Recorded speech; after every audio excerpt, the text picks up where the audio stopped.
श्रद्धा के योग्य परमादरणीय बुजुर्गों, क्रांतिकारी नौजवान साथियों, हमारे बीच प्रशासन की तरफ से किसानों की समस्याओं को सुनने के लिए आए उप जिलाधिकारी सदर और सीओ साहब सदर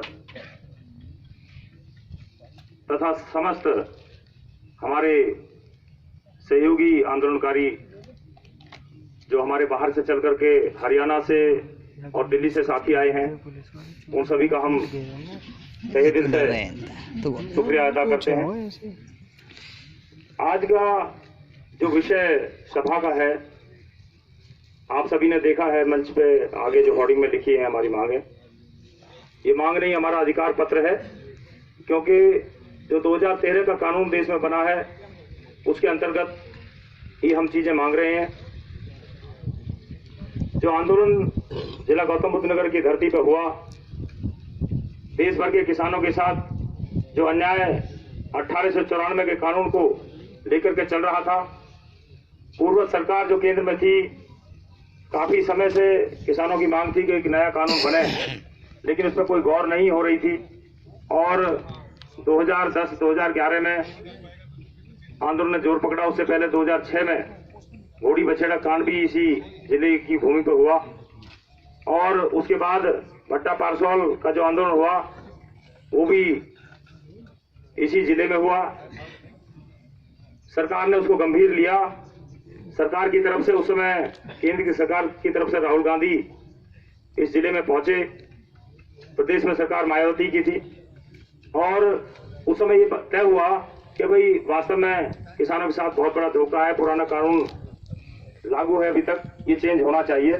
और उसकी समीक्षा के लिए नए कानून बनाने के लिए एक कमेटी बनाई गई, जिसमें सुमित्रा महाजन जो कि लोकसभा की विपक्ष की नेता थी, सुमित्रा महाजन जो थी, उनको चेयरपर्सन बनाया। और उसके अलावा अन्य जितने भी दल हैं, सभी के प्रमुख जो अध्यक्ष हैं, उनकी सभी की सहमति उसमें ली गई। ये 2013 का कानून 1 जनवरी 2014 से देश में आया, पटल पे आ गया। महामहिम राष्ट्रपति महोदय ने हस्ताक्षर करके इसको देश में लागू कर दिया।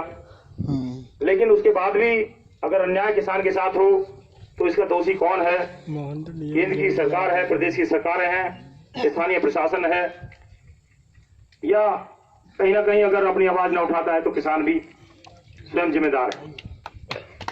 जब कोई नीति बन गई, जब कोई कानून बन गया, तो उसके बाद फिर किस लिए आंदोलन की आवश्यकता पड़ती है?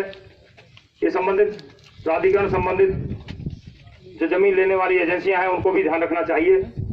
उसमें स्पष्ट रूप से लिखा है कि यदि अधिग्रहण पुराने कानून के तहत हुआ है और 5 वर्ष से ज्यादा उस प्रक्रिया जो भी उद्देश्य से जमीन ली गई थी, अगर 5 वर्ष से ज्यादा समय हो गया है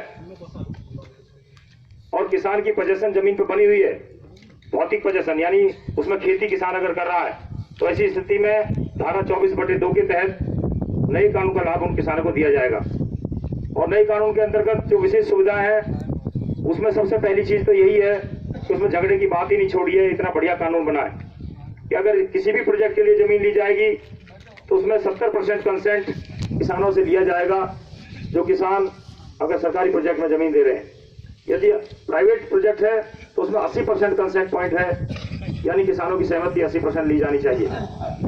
उसके अलावा एक सोशल इम्पैक्ट असेसमेंट SIA की कमेटी के गठन कर उसमें निर्देश है, जो सामाजिक प्रभाव का आकलन का पूरा ध्यान रखेगी और ये तय करेगी कि किस गांव में क्या समस्या है, जिस गांव की जमीन ली जा रही है किसी प्रोजेक्ट द्वारा, उस गांव का विकास का प्रारूप क्या हो, किसानों के भविष्य, उनके रोजगार की व्यवस्था हो। तो ऐसा उसमें प्रावधान है। इसके अलावा और भी उसमें जो जैसे रोजगार है, अगर रोजगार कोई एजेंसी नहीं दे सकती है तो उसके बदले में 5 लाख रुपए प्रति परिवार, और परिवार की परिभाषा भी उसमें खोल दी गई है कि प्रत्येक 25 वर्ष का व्यक्ति, चाहे वो अविवाहित क्यों ना हो, वो भी परिवार अपना अपना अलग माना जाएगा। तो यानी जब सारी बातें खुल गई तो उसके बाद अब कैसी विडंबना कि हम देख रहे हैं कि हमें अभी तक भी वो अधिकार नहीं मिल पा रहे हैं। तो हम इस आंदोलन के माध्यम से शांतिपूर्ण ढंग से गांधीवादी तरीके से आंदोलन